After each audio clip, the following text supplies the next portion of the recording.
산과 산 사이 계곡에 위치한 도시입니다. 세겜 앞에 있는 산은 그리심산이고요, 세겜 뒤에 있는 산은 에발산이었습니다. 여러분이 앉아 계시는 곳이 세겜 땅이라면 제가 있는 곳이 여기가 그리심산입니다. 그리고 여러분 뒤쪽이 에발산이 되는 거죠. 자, 유일한 생존자 요담은 제가 서 있는 그리심산에 올라가서 여러분이 계시는 그 세겜 땅 사람들에게 큰 소리로 말했습니다. 요담은 그 세겜 사람들에게 비유로 된 스토리 하나를 들려주었습니다. 이 스토리를 통해서 요담은 아비멜렉이 형제들을 죽이고 왕이 된 것은 큰 잘못이라고 고발했습니다.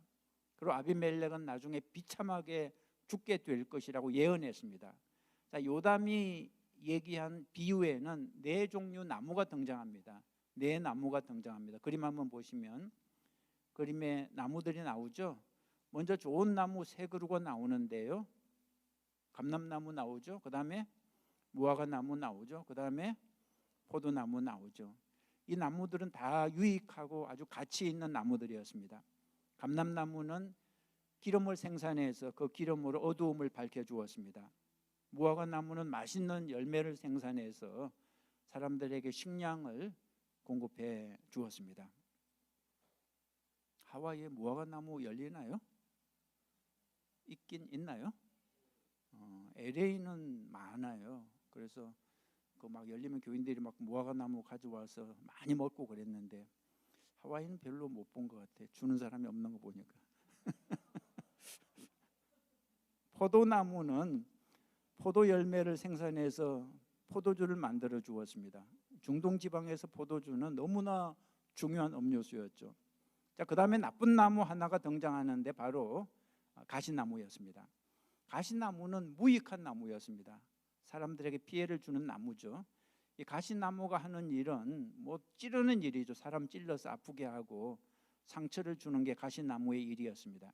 그리고 우리가 잘 아는 그 씨 뿌리는 비유에 보면 가시나무가 한 일이 무엇입니까? 씨가 자라면 위에서 이 햇볕을 가로막는 일이었습니다. 그래서 그 아래에 떨어진 씨들이 제대로 성장을 못했습니다. 그야말로 백해무익한 나무가 바로 가시나무였습니다. 자, 요담의 그 스토리 비유에서 나무들에게 왕이 되어달라 요청했는데 좋은 나무들은 다 거절했습니다. 거절한 이유는 왕이 되어서 다스리는 것보다 더 중요한 일이 있다 그랬습니다. 그 일이 무엇입니까? 사사기 9장 9절에 나와요. 하나님과 사람을 영화롭게 하나니 내가 어찌 그 일을 버리고 가서 나무들 위에 왕이 되어서 우쭐 대리요 그랬습니다. 왕이 되는 것보다 더 중요한 일 무엇입니까? 하나님과 사람을 영화롭게 하는 것이 더 중요하다고 고백한 거죠. 좋은 나무들은 다 그렇게 말했습니다.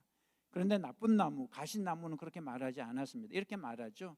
15절에 너희가 참으로 내게 기름을 부어 너희 위에 왕으로 삼겠거든 와서 내 그늘에 피하라 그랬습니다. 내 그늘에 피하라 이 말은 내 지배를 받아라 그런 뜻이었습니다. 내 지배를 받아라. 가시나무는 하나님과 사람에게 아무런 유익을 끼치지 못하면서 욕심만 많았습니다. 지배욕, 권력욕에 사로잡혀 있었습니다. 자, 가시나무는 누구를 상징하는 것입니까? 가시나무는 아비멜렉을 상징했습니다. 지배욕과 권력욕에 사로잡혀서 형제들을 칼로 죽인 아비멜렉이 바로 가시나무였습니다. 자, 이스라엘의 사사는 누가 세우는 법이죠? 하나님이 세우십니다. 근데 아비멜렉은 자기가 자기를 세웠어요. 쿠데타를 일으켜서 형제들 다 죽이고 스스로 사사가 된 거죠. 아비멜렉은 세겜 사람들하고 손을 잡고 악을 행했는데 악으로 맺어진 우정이 얼마나 오래 가겠습니까? 딱 3년 만에 끝이 났습니다. 3년 만에. 이번에는 세겜 사람하고 아비멜렉 사이에 싸움이 붙었습니다. 그래서 아비멜렉이 군대를 이끌고 가서 세겜 사람들을 거의 전멸시켰습니다. 그리고 아비멜렉은 마지막으로 세겜 부근에 있는 데베스라고 하는 지역을 공격했습니다. 그런데 여기서 아비멜렉이 죽임을 당합니다. 사사기 9장 51절 성읍 중에 견고한 망대가 있으므로 그 성읍 백성의 남녀가 모두 거리로 도망하여 들어가서 문을 잠그고 망대 꼭대기로 올라간지라 아비멜렉이 망대 앞에 이르러 공격하며 망대 문에 가까이 나아가서 그것을 불사르려 하더니 한 여인이 맷돌 윗짝을 아비멜렉의 머리 위에 내려 던져 그의 두개골을 깨뜨리니 아비멜렉이 자기의 무기를 든 청년을 급히 불러 그에게 이르되 너는 칼을 빼어 나를 죽이라. 사람들이 나를 가리켜 이르기를 여자가 그를 죽였다 할까 하노라 하니 그 청년이 그를 찌르매 그가 죽은지라. 그림 한번 보시죠. 이 그림은 망대 위에서 한 여인이 던진 맷돌에 아비멜렉이 맞아서 죽는 그림입니다. 그림에는 이 성이 낮게 그려졌지만 굉장히 높은 성이었습니다. 거기서 높은 데서 떨어뜨린 거죠. 아비멜렉의 인생은 이렇게 끝이 났습니다. 피바람을 일으키면서 왕이 되더니 3년을 못 넘기고 죽임을 당했습니다. 그리고 아비멜렉은 죽어도 곱게 죽은 것이 아니라 여인이 던진 맷돌에 맞아서 머리가 깨져 죽었습니다. 비참한 죽음이었습니다. 그리고 아비멜렉의 문제는 죽는 순간까지 회개를 안 했다는 거죠. 자존심만 살아서 뭐 여자한테 죽었다는 소리 듣고 싶지 않다고 자기 무기를 든 소년에게 죽여달라 그랬죠. 자, 여러분, 아비멜렉의 비극을 보면서 우리가 세 가지 교훈을 얻을 수 있습니다. 아비멜렉의 비극을 보면서 첫째, 우리는 하나님과 사람을 영화롭게 하는 삶을 살아야 한다는 것입니다. 우리가 세상에 태어난 이유가 무엇입니까? 하나님이 우리에게 주신 사명이 무엇입니까? 하나님과 사람을 영화롭게 하는 것입니다. 하나님께 영광을 돌리고 사람들에게 유익을 끼치는 거죠. 가시나무처럼 해를 끼치는 그런 인생을 살아서는 안 된다는 거죠. 두 번째 교훈, 심은 대로 거둔다는 것입니다. 심은 대로 거둔다. 옛말에 인과응보 그런 말이 있는데 성경적으로 볼 때 맞는 말입니다. 뿌린 대로 거두는 것이 하나님의 법칙입니다. 악을 뿌리면 악을 거두고요, 선을 뿌리면 선을 거두게 되어 있습니다. 악은 오래가지 않습니다. 영원할 것 같지만 절대 오래가지 않습니다. 저는 다윗의 말 중에 참 좋아하는 말이 시편 37편입니다. 여기 보니까 악을 행하는 자들 때문에 불평하지 말며 불의를 행하는 자들을 시기하지 말지어다. 우리가 세상을 언뜻 겉으로만 보면 악인이 잘 되는 것 같습니다. 나쁜 사람들이 돈도 많이 벌고 높은 자리에도 올라가기 때문에 이거 뭔가 잘못된 거 아니야? 불평이 생길 수 있습니다. 그러나 다윗은 말하길 악을 행하는 자들 때문에 불평하지 말라 그랬습니다. 여러분, 나쁜 사람들이 잘 되는 것 같지만 결국은 아니라는 말씀입니다. 다윗이 이렇게 말했습니다. 시편 37편에서 그들은 어떻게 된다고요?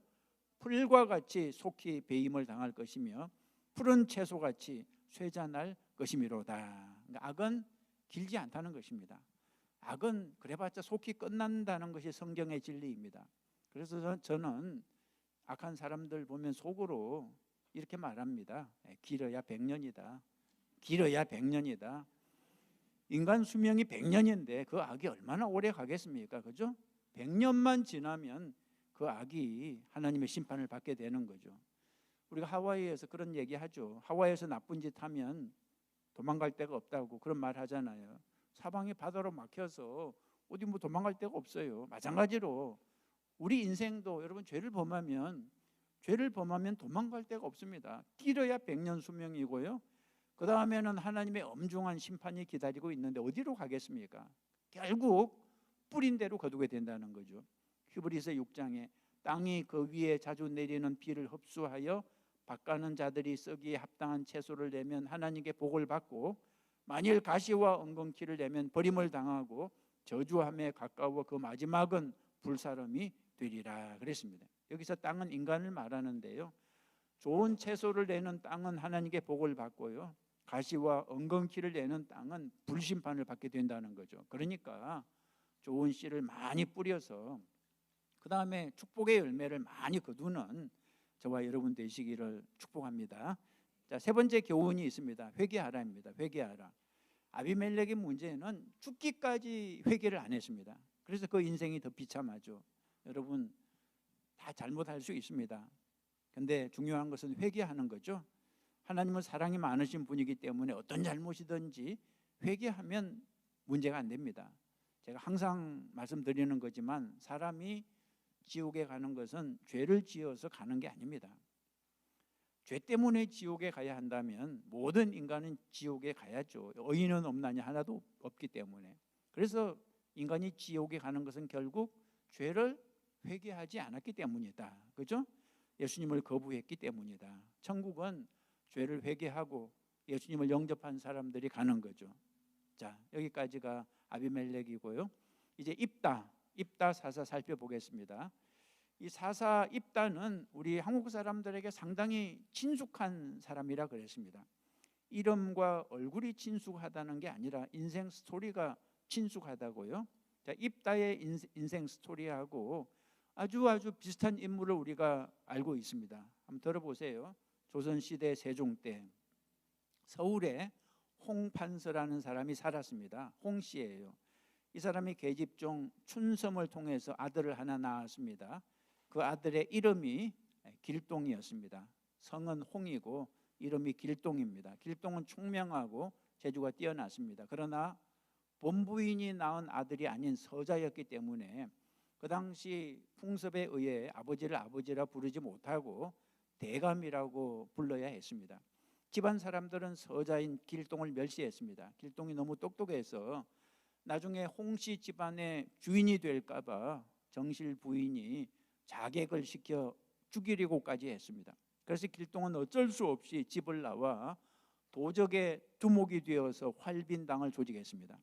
부패한 관리들의 재물을 빼앗아 가난한 사람들을 돕기 시작했습니다. 이후에 길동은 관가의 설득으로 높은 자리에도 올랐지만 고국을 떠나 남경으로 가던 중에 율도국에 정착해 그곳에서 왕이 됐다는 거죠. 이 스토리가 바로 우리가 잘 아는 홍길동전입니다. 홍길동전은 조선 중기 허균이 지은 소설인데요. 그 당시 신분 제도의 문제점과 부패한 정치를 꼬집는 작품이었습니다. 자, 오늘 성경 입다의 스토리가 이 홍길동전하고 너무 비슷해요. 자, 입다가 태어난 시대도 홍길동이 태어난 시대하고 비슷했습니다. 아주 부패한 시대였습니다. 그 당시 얼마나 부패했는지를 알기 위해서는 사사기 10장을 살펴볼 필요가 있습니다. 자, 사사기 10장에는 입다 이전에 있었던 두 명의 소사사가 등장합니다. 두 명의 소사사. 한 사람은 돌라고요. 돌라. 여섯 번째 사사입니다. 다른 한 사람은 야일입니다. 야일 일곱 번째 사사입니다. 자, 돌라와 야일 이 두 사람은 사사기 10장에 아주 짧게 나옵니다. 사사기 10장 1절 보면 아비멜렉의 뒤를 이어서 이사갈 사람 도도의 손자 부하의 아들 돌라가 일어나서 이스라엘을 구원하니라. 그가 에브라임 산지 3일에 거주하면서 이스라엘의 사사가 된 지 23년 만에 죽음에 3일에 장사되었더라. 이 돌라의 기록은 딱 두 절밖에 되지 않습니까? 없어요. 이제 그 다음 사사 야일 역시 짧게 나옵니다. 사사기 10장 3절. 그 후에 길르앗 사람 야일이 일어나서 22년 동안 이스라엘의 사사가 되니라.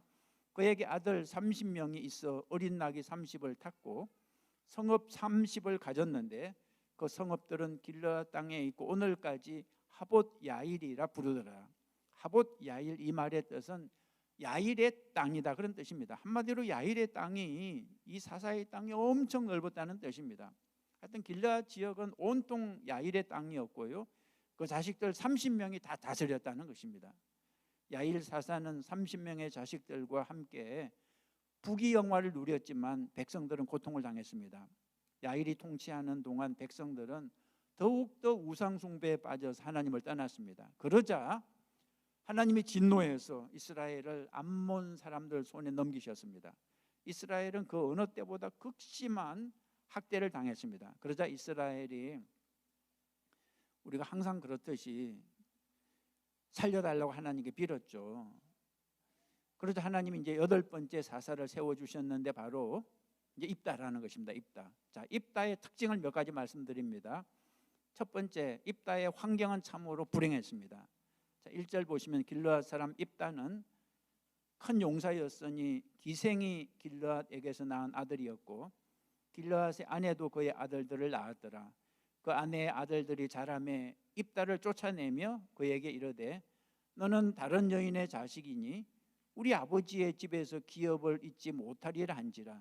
이에 입다가 그의 형제들을 피하여 돕 땅에 거주하며 잡류가 그에게로 모여와서 그와 함께 출입하였더라. 자, 쉬운 말 성경을 다시 한번 읽어드립니다. 입다는 아버지 길르앗이 창녀를 통해 낳은 아들이었다. 길르앗의 아내는 아들이 여러 명이었는데 그 아들들이 어른이 되자 입다를 집에서 쫓아냈다. 그들이 입다에게 말했다. 너는 우리 아버지의 재산을 조금도 가질 수 없다. 이는 내가 다른 여자의 아들이기 때문이다. 홍길동전하고 똑같아요. 허균이 성경을 읽고 이 홍길동전을 썼나 싶을 정도로 아주 스토리가 똑같아요. 그래서 입다는 집안에서 따가운 눈총을 받고 자랐습니다. 본처 자식들로부터 구박을 당하고 멸시와 천대를 받았습니다. 나중에는 홍길동처럼 집안에서 쫓겨납니다. 입다에게 유산을 뺏길까 봐 그 본처 자녀들이 쫓아낸 거죠. 그림 한번 보시면 지금 쫓겨나는 그림입니다. 입다가 집에서 쫓겨나는 그림인데요. 입다는 그때부터 이제 떠돌아다녔습니다.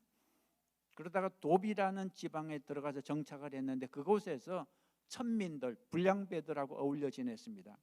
11장 3절 보면 잡류가 그에게로 모여왔다 그렇게 돼 있어요. 3절 보면 이에 입다가 그의 형제들을 피하여 돕 땅에 거주하며 잡류가 그에게로 모여와서 그와 함께 출입하였더라. 자, 두 번째 입다의 특징은 입다는 큰 용사가 되었습니다. 입다는 고향에서 쫓겨나 객지에서 유랑 생활을 처음에 했습니다. 가족도 없이 형제도 없이 얼마나 외로웠겠습니까? 여러분, 사람이 이렇게 되면, 이렇게 고통을 당하면 분노가 생기죠. 부모에 대한 원망, 이웃에 대한 원망, 세상에 대한 원망이 생기죠. 이런 경우 10중 8구 이제 범죄자가 됩니다. 그런데 입다는 달랐습니다. 범죄자가 아니라 뭐가 됐습니까? 용사가 됐습니다. 암몬족이 이스라엘을 침략해 왔을 때 이스라엘 장로들이 입다를 찾아가서 도움을 청합니다. 우리 군대의 지휘관이 되어 주시오. 이스라엘이 도움을 청할 정도로 입다는 큰 용사가 되어 있었습니다. 1절에 보면 길르앗 사람 입다는 큰 용사였으니, 그죠? 여러분, 어떤 사람은 환경 때문에 살인자가 되고 범죄자가 되지만 어떤 사람은 환경 때문에 용사가 되는 것입니다. 자, 환경에 지는 사람은 범죄자가 되는 것이고요, 환경을 극복하는 사람은 용사가 되는 거죠. 따라서 우리는 환경 탓할 거 없습니다. 오히려 환경을 극복하는 사람이 되어야 하는 거죠. 일본 사람 마츠시타 고노스케라는 분이 있는데 이분이 일본 기업 파나소닉의 창업자입니다. 파나소닉의 창업자. 이분이 15살 때 자전거 점포에서 일을 시작했는데요, 나중에는 일본 최대 그룹 중 하나인 마츠시타 그룹을 만들었습니다. 기자들이 물었어요. 어떻게 성공하셨냐고. 이렇게 비결을 대답했습니다. 저는 3가지 감사할 조건을 가지고 인생을 살아왔습니다. 3가지 감사할 조건. 첫 번째가 11살의 부모를 잃었습니다. 그래서 남보다 일찍 처리될 수 있었습니다. 이것이 첫 번째 감사 조건이에요. 11살의 부모를 잃었습니다. 그래서 남보다 일찍 처리될 수 있었습니다. 두 번째 감사는 초등학교 4학년이 내 학력의 전부였습니다. 그게 무슨 감사예요? 그래서 공부에 대한 아쉬움으로 평생 공부를 열심히 할 수 있는 행운이 있었습니다. 세 번째로 나는 어려서부터 몸이 약했습니다. 그래서 건강에 관심을 가지고 노력했습니다. 그 덕분에 이렇게 건강할 수 있는 행운이 있었습니다. 자신의 그 힘들었던 환경을, 누가 봐도 불행했던 환경을 이분은 행운이라고 불렀어요. 어떤 사람에게는 힘든 환경이 비극이 될 수도 있지만 어떤 사람에게는 힘든 환경이 축복이 될 수도 있는 거죠. 그죠? 내가 환경에 지면 비극이 되는 거고 이기면 축복이 되는 것입니다. 여러분의 힘든 환경을 비극으로 만들지 말고 축복으로 만들어 가시기 바랍니다. 입다가 그랬어요. 자신의 힘든 환경 때문에 비극적인 사람이 되지 않고 그 힘든 환경을 딛고 일어나서 용사가 된 거죠. 그 힘든 환경 때문에 오히려 이스라엘 사사 지도자가 될 수 있었던 거죠. 자, 세 번째, 입다는 미움과 증오의 사람이 되지 않고 사랑과 용서의 사람이 됐습니다. 입다가 큰 용사가 됐을 때 이스라엘 장로들이 찾아와서 도움을 청했습니다. 이런 경우 입다가 보통 사람이라면 어떤 마음이 생길까요? 아니, 내쫓을 때는 언제고 이제 와서 도와달라고 어림도 없다. 이런 마음이 왜 안 들겠습니까? 그죠? 그래서 입다가 한마디 하긴 합니다. 한마디 하긴 해요. 실제로 입다가 길르앗 장로들에게 이르되 너희가 전에 나를 미워하여 내 아버지의 집에서 쫓아내지 아니하였느냐? 이제 너희가 환난을 당하였다고 어찌하여 내게 왔느냐? 한마디 하긴 했습니다. 입다의 마음에 한이 맺혀 있었죠. 그런데 입다는 그 이상 미움과 증오를 마음에 품지 않았습니다. 자신을 배척한 그 고향 사람들을 용서해 주었습니다. 여러분 항상 말씀드리는 거지만 미움과 증오는 상대방을 해치는 것이 아니라 나 자신을 해치는 것입니다. 그죠? 그래서 하나님은 우리에게 용서하라고 말씀하시는 거죠. 원수 갚는 것은 내가 할 테니까 너 손에 피 묻히지 말고 그건 내가 할 거니까 너희는 용서하라 이렇게 말씀하시는 거죠. 네 번째로 입다는 신앙의 사람이 됐습니다.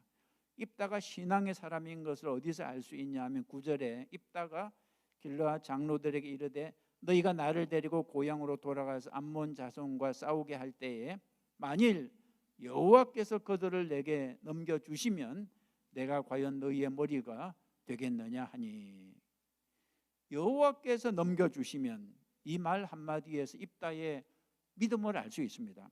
입다는 내 힘으로 이길 수 있다고 말하지 않았습니다. 승리는 하나님께 있다고 말한 거죠. 하나님이 넘겨주시면 이길 수 있다 이렇게 말했습니다. 그리고 입다는 하나님께 기도하는 사람이었습니다. 11절에 보면 입다가 미스바에서 자기의 말을 다 여호와 앞에 아뢰니라 그랬습니다. 자기의 말을 다 하나님께 아뢰었다는 것은 무슨 뜻입니까? 기도했다는 거죠. 그리고 30절에 나오는 입다의 서원을 봐도 신앙을 알 수 있습니다. 30절에 그가 여호와께 서원하여 이르되 주께서 과연 암몬 자손을 내 손에 넘겨주시면, 입다가 살았던 시대는 많은 사람들이 하나님을 떠난 시대였습니다. 하나님을 떠나서 우상을 섬기는 사람들이 많았습니다. 그럼에도 불구하고 입다는 하나님 신앙을 굳게 간직하고 있었습니다. 입다는 내 힘으로 할 수 있다고 말하지 않고 주님이 도우시면 할 수 있습니다 이렇게 말을 한 거죠. 입다가 어렵고 고통스러운 환경을 극복한 게 우연이 아니었음을 알 수 있습니다. 믿음으로 극복했던 거죠. 그래서 마음에 막 미움이나 증오의 마음이 없고 사랑과 용서의 마음이 있었던 거죠. 하나님을 의지하고 하나님께 기도하는 그런 믿음을 가지고 있었습니다. 자, 여기까지는 좋은 거고요. 마지막으로 입다가 잘못한 것 두 가지가 있습니다. 입다가 잘못한 것 두 가지. 자, 입다의 잘못 두 가지. 첫 번째가 뭐죠? 서원을 잘못했습니다. 입다가 암몬 자손과 싸우려고 나갈 때 하나님께 서원했습니다. 30절에 그가 여호와께 서원하여 이르되 주께서 과연 암몬 자손을 내 손에 넘겨주시면 내가 암몬 자손에게서 평안히 돌아올 때에 누구든지 내 집 문에서 나와서 나를 영접하는 그는 여호와께 돌릴 것이니 내가 그를 번제물로 드리겠나이다. 자, 전쟁에서 이기게 해주시면 돌아올 때 제일 먼저 자기를 영접하는 사람을 제물로 죽여서 바치겠다고 소원한 거죠. 여러분, 사람을 죽여서 제물로 바치는 것은 그 당시 가나안의 풍습이었습니다. 가나안의 풍습을 따라서 사람을 제물로 바치겠다고 소원한 것은 잘못이었습니다. 입다가 전쟁에서 승리하고 돌아올 때 누가 제일 먼저 영접을 했습니까? 입다의 무남 동료 딸이 영접했습니다. 그림을 한번 보시면요, 그림에서 2번이 입다고요, 1번이 입다의 딸입니다. 여러분, 서원은 쉽게 말해서 약속입니다. 하나님하고 약속하는 것이 서원이죠. 서원은 나쁜 거 아닙니다. 성경의 인물들은 종종 서원을 했습니다. 야곱도 서원했어요. 형 에서를 피해 하란의 외삼촌 집으로 도망할 때 베델에서 하나님께 서원했죠. 만약에 돌아오게 해주시면 하나님께 11조 드리고 하나님을 예배하는 삶을 살겠다고 서원했죠. 한나도 서원했습니다. 아들 주시면 하나님께 바치겠다고 서원했죠. 그 아들이 사무엘이죠. 그리고 다윗도, 바울도 서원했어요. 여러분, 서원은 나쁜 게 아닙니다. 좋은 겁니다. 서원을 하고 서원을 지키는 것은 좋은 겁니다. 신명기 20장 23장 21절에 내 하나님 여호와께 서원하거든 갚기를 더디하지 말라. 그러니까 서원했으면 지켜야 된다는 거죠. 그래서 함부로 서원하면 안 된다 그랬습니다.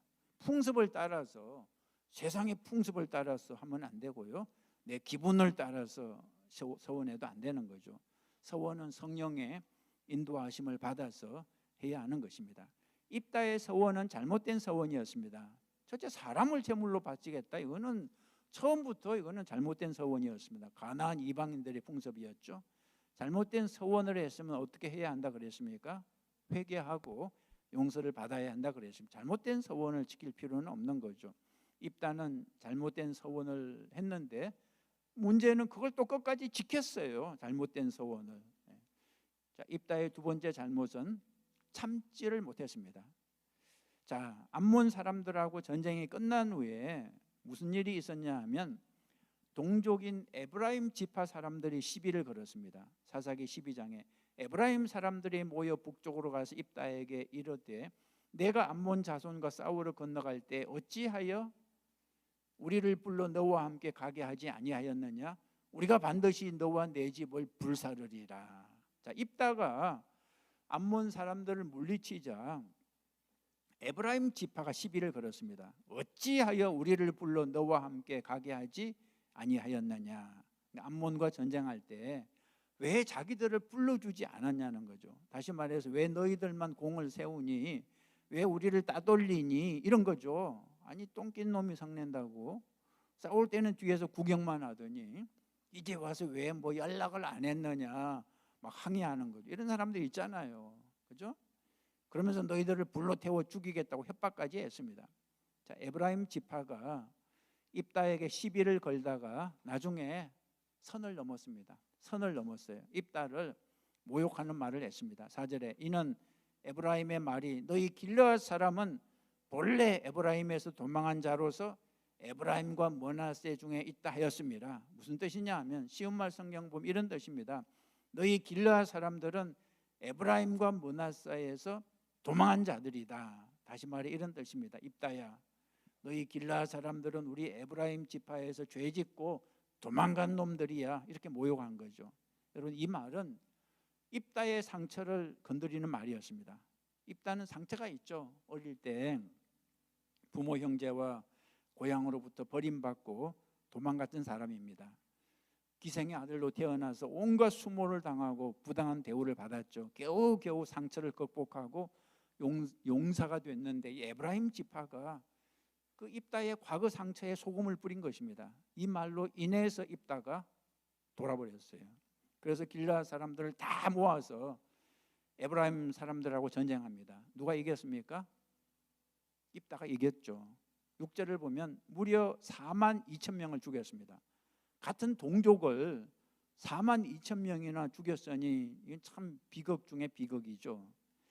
자, 말씀을 마칩니다. 자, 오늘 우리는 아비멜렉과 입다를 살펴봤습니다. 아비멜렉은 권력욕에 사로잡혀서 69명의 형제들을 죽였습니다.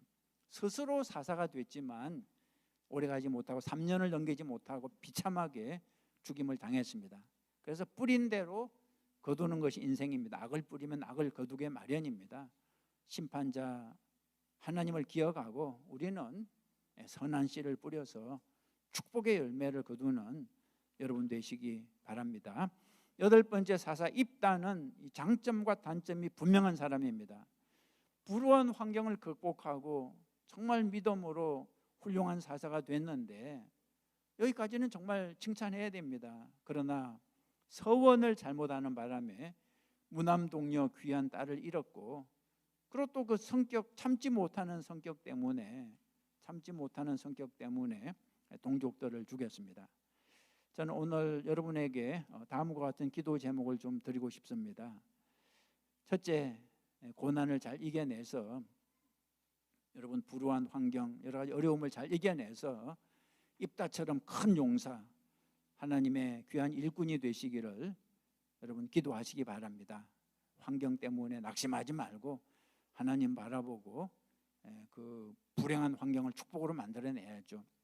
그리고 또 기도하실 때 미움과 정오를 내려놓고 사랑과 용서의 사람이 되기 원합니다. 이렇게 기도하시기 바랍니다. 특별히 상처가 있는 사람들 그거 잘 해결하지 못하면 그것 때문에 죄를 짓게 되는 거죠. 미움과 정오 이건 마귀를 불러들이는 건데요. 사랑과 용서가 마귀를 물리치고 성령을 초청하는 거죠. 세 번째, 여러분 서원을 하되, 서원은 하나님께 약속 드리는 겁니다. 좋은 마음으로 서원을 하되 성령의 인도하심을 받아서 하시기 바랍니다. 기도하는 가운데 성령이 주시는 감동으로 하나님이 기뻐하시는 서원을 해서, 또 혹시 잘못된 서원은 잘못된 걸 지키겠다고 하지 말고 그냥 회개하고 용서를 구하시면 됩니다. 기도하시겠습니다. 기도하시겠습니다. 좋으신 하나님 아버지, 우리의 상처를 주님께 올려드립니다. 주님께 올려드릴 때 우리의 상처는 더 이상 비극이 되지 않고 축복이 될 줄 믿습니다. 오늘 밤에 한 사람 한 사람의 상처를 주님께서 만져주시고, 그 상처 때문에 미워하고 정오하는 사람이 아니라 오히려 상처를 극복하고 용서하고 사랑하면서 하나님의 큰 일꾼으로 쓰임받는 저희들 모두가 되게 도와주시옵소서. 예수님의 이름으로 기도했습니다. 아멘. 이 시간에 우리 잠깐 임 장로님 잠깐 나오셔서 잠깐 말씀드릴 게 있으시다고요.